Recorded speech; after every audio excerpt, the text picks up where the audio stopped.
Hello everyone, welcome back to Rolling Solo. My name is Adam Smith, and in this video we are in part number 8 of our playthrough of Sword and Sorcery. And it's really exciting actually. There's a couple things I want to mention, but we are making progress. This has been a tile of contention, you could say, or even an area of contention for a couple of parts here as we try to just force our way past the gremlin wall. Also to note, there is a spawn zone here which has been causing us grief. That's what that shield represents.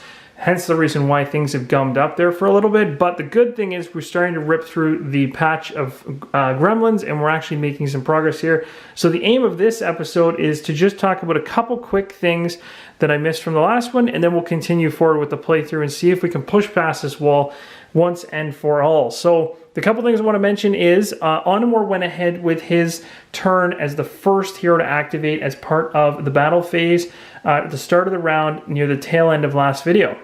When I did so, I went ahead with him, he did his thing. I just didn't go ahead and end up flipping his bookmark over. So his bookmark should be shut down at this point because we already pulled a card for him as well. So that's done. The other thing that was noted by somebody watching the channel, I really want to appreciate, a couple people actually, I shouldn't say somebody, there was a few people that actually mentioned this, and it's actually my mistake just in terms of how you look at this. This ability that we used for Drain Life during that turn where he ended his turn, you'll see here that it says the level or soul rank that you're supposed to use that particular card at. So in this case, 1. But over here is where you see how and when, in terms of time, how many rounds it's going to take for this card to refresh in its cooldown state. So technically, I flipped this one. This is the first time I've ever used this. I flipped it like this during the last video, whichever is on top is the one that matches. But that's incorrect. It should be here. So it actually should be like this. And it should be showing like that. And so what's going to happen is it's going, after this whole round goes through and we're finished with Samira and then finished with Skeld, then this thing in the time phase will cool down to position 1. We'll go through another round of turns, and then the time phase again, it'll flip over. So that's essentially the time mechanism. And you can see that the one I used was Drain Life, and if I used a more powerful ability later on, it actually still ends up being the exact same. Oh no, that's wrong. There's 4 in that one, so it gets even crazier in terms of the cooldown. So anyway, we'll go ahead and put that in the correct position. But again, doesn't change any gameplay whatsoever. There was also another thing noted, which I put in a pinned comment in the last video. So that one I can't correct. We're just going to continue on and go from where we're at. So, what are we going to do? Well, we had ended the last video with Samira and her hero turn. So, again, Onamor went first, did his thing, closed it up. We pulled an encounter card for him. Then Samira went ahead, did her thing, and she's now done her attack and her turn, and there are enemies still in play. We have a KO'd gremlin laying here with us with 2 coins, which we hope that they don't steal. And we got to pull an encounter card, and I did so in advance of this video to get ready for what is about to come. Let's find out. We got ourselves Elite Assault, so you activate all red enemies. We have none, so we have to do the otherwise condition. It says activate all lowest rank enemies. Well, we only have 1, so the good thing is no spawning. That's the huge plus and takeaway in this situation. So we'll discard this encounter card to the side for now. Wow, that's, and again, when I say discard, I just mean kind of put it aside in its discard pile. There are certain cards that come out of the encounter deck that should never go back in type thing. And we've seen a couple of those in prior videos. But again, what's going to end up happening is this guy's going to activate, and we all know when a gremlin that's KO'd activates or is knocked over, he stands back up and is ready to go. So essentially knocking over an enemy doesn't really do much when they're gremlins because typically the advantage to KOing a gremlin is to, again, they don't count for controlling or dominating an area, and they also lose their armor ability. But the thing is, gremlins don't have armor, and the only thing you can really benefit you can get out of it is potentially a control or knocking down the amount of gremlins that are in there to have them not have supremacy bonus against you. So that's another thing. Okay, so this is the gremlin that's left. We have known him throughout the last couple parts. He is the one that's been a pain in our backside, and he's going to get to activate. So that's going to make our life a little bit miserable. And the reason for that is because Samira is not doing so good. So Samira right now has 4 damage to her name. And up here you can see in the soul gem, really kind of in the shadow there on the far left, top left, it says 5. I know it's kind of hard to see there. Again, I apologize for the lighting in this. Going into night mode essentially makes some of this stuff difficult to see. But essentially, and this soul gem is ours as a party, so I'll just put this here for now. But anyway, so he's going to go ahead and act. So he obviously has no domination or control in this area because we clearly have 2 active heroes in that area. So he's not going to get anything. So he will go ahead and do his typical AI card. Now, he is in an area with us already, so he's going to just attack with claws. Now, the downside with that is it automatically initiates the Thief ability, which says if the attack deals damage discard a random coin. So we have the potential that we could either lose 10 coins or 5 coins, and we're really hoping that he doesn't take the 10 coin. So the other thing is banding doesn't apply because he's not controlling our area. Spines isn't going to apply because he's actually engaging us, and then Evil Force doesn't apply at all. So he's doing his claws ability. We know that to be 2 red. Let's go for it. So, and who is he attacking? Who is he attacking? Well, he wouldn't attack Onamor because Onamor is at full health. The individual wounded the most is who he's going to go after. And he also, before even going to that step, would have checked for anybody with coins. But nobody in our party has coins because we keep getting robbed by them. So as of right now, it is just Samira. So again, all they need is 1 successful hit of Samira, and we've got another hero in ghost form. So we're really hoping that that doesn't happen. And okay, good. So we got 1 failed roll and 1 hit with a bolt. So that's good. We might have actually kind of done okay there. And you know what's perfect about that, guys, is that Samira thankfully has chainmail. And for the first time in this game in a long time, they don't have control or any banding. So we are going to block that attack. Thank goodness. It's about time. Okay, so that's awesome news. So we were able to handle the encounter card without too many issues there. So that's good. Now Samira's turn is truly done, so we're going to go ahead and flip her card over. I'm going to double check her ability here because I want to be sure when I use this power card during the last video at the end that I actually put it to the right cooldown state, and I didn't. You can see here in this one here, the Voodoo Doll takes 2 to go to the next state. So this one should actually be like this. So now both of those are in the correct states. I was thinking that seemed a bit crazy to be able to just constantly pump out the Voodoo Doll every single round. So there's a correction on my part, something to keep in mind when you start playing the game yourself. So at this point, we've got Onamor done. He did his hero turn. We also did an enemy turn for him. Samira did her hero turn and an enemy turn. And now we're looking at Skeld. Now, the thing with Skeld, the reason I didn't really want to activate him first is because he would give any enemies available a free attack. Because the most he's going to really do is just run as far close up as he can to the fight, but not really do much. He has no ranged weapons. So he's really just trying to get into the fray, and he's not going to be able to do too much. So we're going to be able to run with him, so we can use a move action and stuff like that in order to get close. Move action will allow us to move up to 3 spots. So from where he is here, he can go 1, 2, and 3. And then we could burn his additional action here. Or I shouldn't say burn additional action, but well, let me think about this actually. That actually might be all he can do. Yeah, I think actually that's all he can do. Shoot. Let me think here. Yeah, the move activity gets him to 3. He can't dash because he's just used his movement to get rolling, so he's not going to be able to do anything else. He's kind of stuck where he's at. I don't think I have the free things to do with him, so that's as far as he's going to get, which is not exactly the greatest. So he has a free action to burn. Can he do anything with free actions? He could open doors, pick and drop stuff up, and evade. None of that stuff really helps him right now. So really his turn is done. That's about as exciting as it gets for him. So his bookmark now flips over. He's done, and we have to pull another encounter card because there is an enemy in play. So let's find out what happens. Veteran Assault. Activate all blue enemies. Okay, well, there it is. You don't even have to read the otherwise condition because we have blue enemies in play. So we're going to activate them. The only one in play is this wonderful gremlin. So again, we're hoping that they roll terrible. We already went through what this blue gremlin can do, so I'm not going to repeat myself. But essentially, we're going to go ahead and attack claws and he's still going to be pinpointing Samira. So let's take our 2 red dice, and let's hope for some misses and no hits. Ouch. Okay, so that didn't work out good. 2 hits. The bolts and also the stars don't apply this round. When I say the stars don't apply, I'm talking about the event card that currently says that stars, those effects don't apply. And of course, bolts, they've never had anything to do with bolts. So 2 hits coming across to her. She automatically blocks 1 with chainmail. Now this is where it gets a little bit dicey. So I block 1. I've got to roll up to, I have 3 dice. I can roll my chainmail, so I'm rolling 1. Here's where it gets sketchy. If she puts a damage on me, right here, she will be able to randomly thieve 1 of the coins off the table. So I'm really hoping that I can block this, or we lost a coin that we can potentially grab. Please block. Oh no.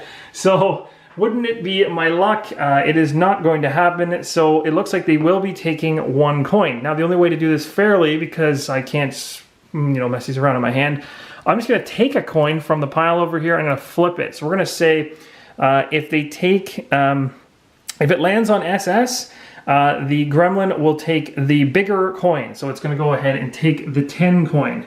If it ends up on the opposite side, of this coin, then it's going to 50 side, and he's gonna take the 5 coin. So here's hoping. We're just gonna flip this over. 50 coin. So that's 5. That's good. So we ended up getting him to take the smaller of the 2. So that's good. That's good news. Finally, something somewhat positive for us. Okay, and it did say randomly. That's how I chose to do it. You can do it however you want. You could roll dice for it. These dice are not good for doing that, so that's why I flipped a coin. Let's see. So now we have done all 3. We're good. We now move to the event phase. So in this case, nothing's going to happen. We're just going to finally get rid of this silly anti-magic wind event. Now, here's where things get really dicey. Our event deck is draining quickly. And this is where things get tight. In this, the mission involves us not draining the event deck completely and also not having all of our heroes in blue. And currently we're not doing very good on either counts. So we really have some progress to make up, or we are going to be in big trouble. We need to make some progress on this next one. So we're moving forward with the event phase. We went ahead and moved the card off, so that's it. We now move back to the time phase. So nothing to regen on him because he has a regen ability, but he's not hurt, so we're good there. We're gonna have all of those things that we were talking about happen. All of our powers now move 1 position. So if we were in the 1 position, we'd be flipping the card over, but because we're in the 2 position, we just rotate and that's it. But we still can't use those this next coming round. Anything else? Let me think here really quick. I think that covers powers. Soul enhancements and in resurrections, no need. Everyone's alive, thank goodness. Effects cleanup, powers are fresh. I think we're good. I think everything's squared away. So now at this point, we're going to begin the next round. So I need to make a good decision in terms of what we do here. Where I'm kind of getting a little bit concerned, and what I'll do right now, just so I don't forget, is get all these bookmarks active again so that we don't lose track of who has and hasn't gone. So that's good. Now here's where things get interesting. Who should activate first? And this is a part of the really a big part of the strategy, is trying to figure out who should be actually going first in these situations. In my opinion, I think Samira needs to go first. And the reason I think that is because she's got one of the most deadly attack cards with the 2 red, 2 blue, and the potential to throw even more hits. We are also going to get the supremacy bonus because we are controlling and dominating the area. We have more figures than the gremlins, so we're controlling it, and we have double the amount of gremlins, so we're dominating it. So we're going to get 1 extra hit, which again is negated by the wonderful night phase, but we go into it cleanly at least. So I think I'm going to do that. I'm going to go ahead and activate Samira because from what we got here health-wise, Samira could be dead next round anyway. I want to use her before she goes into ghost form, and hopefully she'll be the one to save herself from what looks to be an impending doom. So we got 2 red, 2 blue.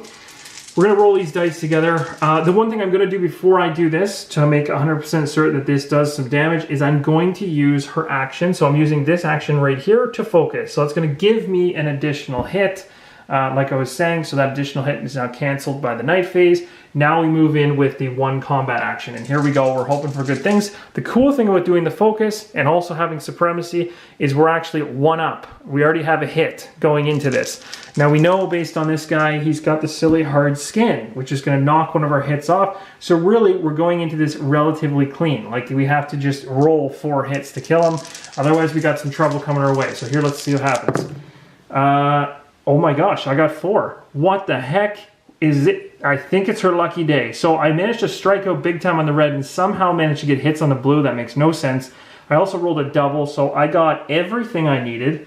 I don't have any use for the starters though with her battle hammer, but guys, I think we did it. It's over.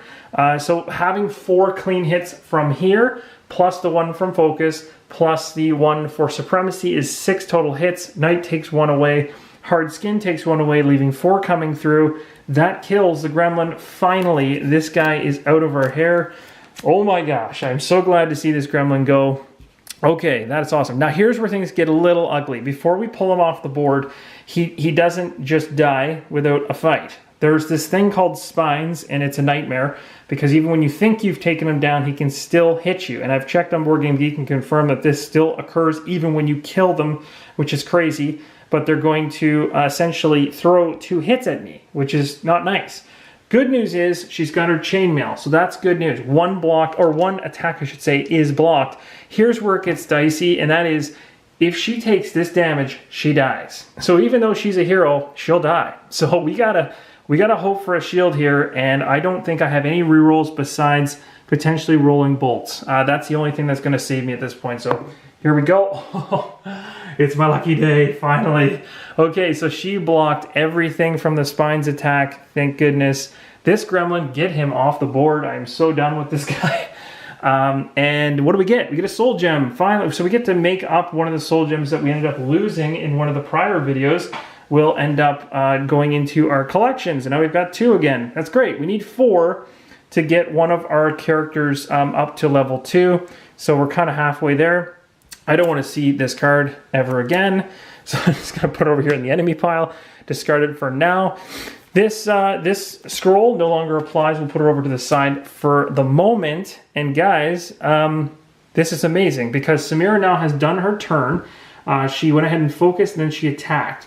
So at this point, what she's going to do is she's not going to pick up the coins because we know these gremlins are going to constantly be focused on enemies with coins. I'm putting the coins in Skeld's hand because he's got the shield and he's just got more health. So if these guys try to toy with anybody, he's got a better chance of holding on to it. So let's do that. The other option is potentially with Onamor. He could pick them up because he can heal himself with that Drain Life ability, which is also good, but I think I'd rather have it on Skeld for now. We'll see how that goes. I'm very iffy on this. But anyway, so in order to end Samira's turn, let's make sure we've done everything we can do. Again, I could do a free action to pick up the coins. I'm choosing not to. I don't want her to be a target. She's already too hurt. So at this point, what we're going to do is we have focus, we attack, so we have no more actions left. We're not making use of our free action. So we're going to say her turn is done. Now her turn is done. We check to see if enemies are in play. And for the first time in so many parts, I can't remember, we actually don't have any gremlins on the ground. This is amazing. So that means no enemy phase occurs, finally. So now we can actually make some progress. So let's have Onamor move. Yeah, I don't know. I don't want to trigger anything too quick. I could look at Skeld and see whether or not I could get him to do something. I don't know. He can move. He doesn't get enough. Let me see here.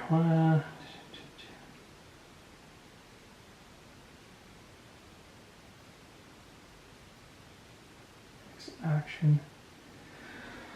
Let me see. What do I want to do? I could have him move for 3. That's not bad. That's a decent action. So as an action, I can have him...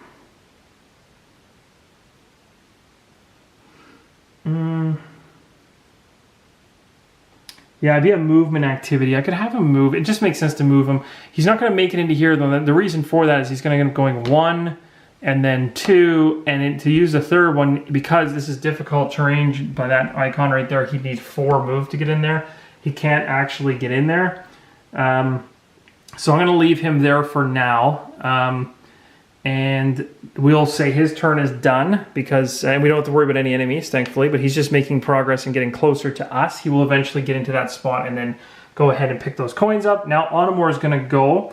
So he's going to go ahead. He's got the ability to make a move as well. So we're going to have him move 3.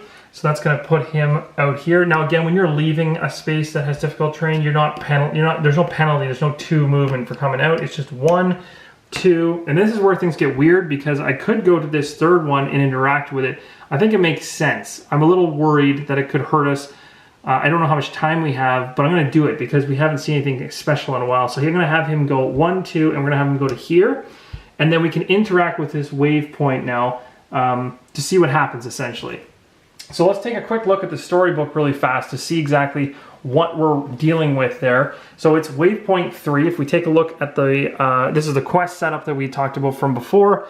The Book of Secrets says that waypoint 3 is 1.4. in the Book of Secrets. So I gotta go in there and take a look. Again, I'm not gonna show you guys what's in there. I'll just read it so that I don't end up spoiling anything that you may or may not want to see. So waypoint 3 says, some strange noises warn you of the imminent peril. It's a trap. The hero draws and applies a trap card. Of course you shouldn't go poking around in the corner. So I'm gonna go ahead and pull a trap card. This is not good. Why did I do that? Oh my, flames. That's not good at all. Okay, so Unless save, each hero within one area. Okay, thankfully that's just going to be Onamor because he ran off like a fool and decided to see if he could get something cool. Unless save, each hero within one area suffers 1 HP per their soul rank. Fire 2. Oh my gosh, that's a whole bunch of bad news. Okay, so let's just not deal with what's going to happen first. Let's just see if we can try to save. What is our save? Well, it's this right here. So we need to roll a shield. We roll 1 blue die whenever you do saves. You never roll red. You roll blue. And whatever your actual character that's being affected by will have a save icon. That's what we're looking for. We're looking for a shield. If we get this shield on this roll, we're good. Otherwise, bad things happen. We're okay. We got the shield. Thank goodness, even though he was toying around, nothing actually happened. So we were able to block the flames. Holy crap. Okay, that's good. So this particular one is now been, I'm going to just turn it over to say it's been activated. We're done. He no longer cares about this and doesn't want to go any further. So his turn is now done. So we're going to go ahead and flip his bookmark over. And again, no enemy phase occurs because there are no enemies in play, thank goodness. And we move to the event phase. The event phase is going to have us flip this card. Let's see what we got here. Divine Gift. Based on the active hero's soul, one hero heals 1 HP, one enemy suffers 1 HP, or you can choose the effect. Oh, okay, so that's terrible.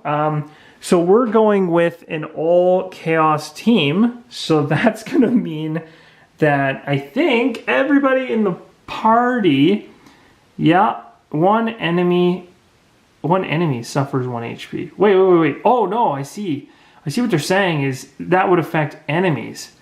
Oh, that would have been so useful earlier. So basically, because we have no enemies on the board, it's like a divine gift that gives nothing. It's the gift that never gives back. That's amazing. I love it. So basically, we got a card that would have been wonderful, hence timing. If we had enemies on the board, they would have been hit for HP, but because we don't, we get nothing from it because all of our guys are chaos. You can see that by the 2 black kind of winged, they're not really wings, they're more like arrows on either side.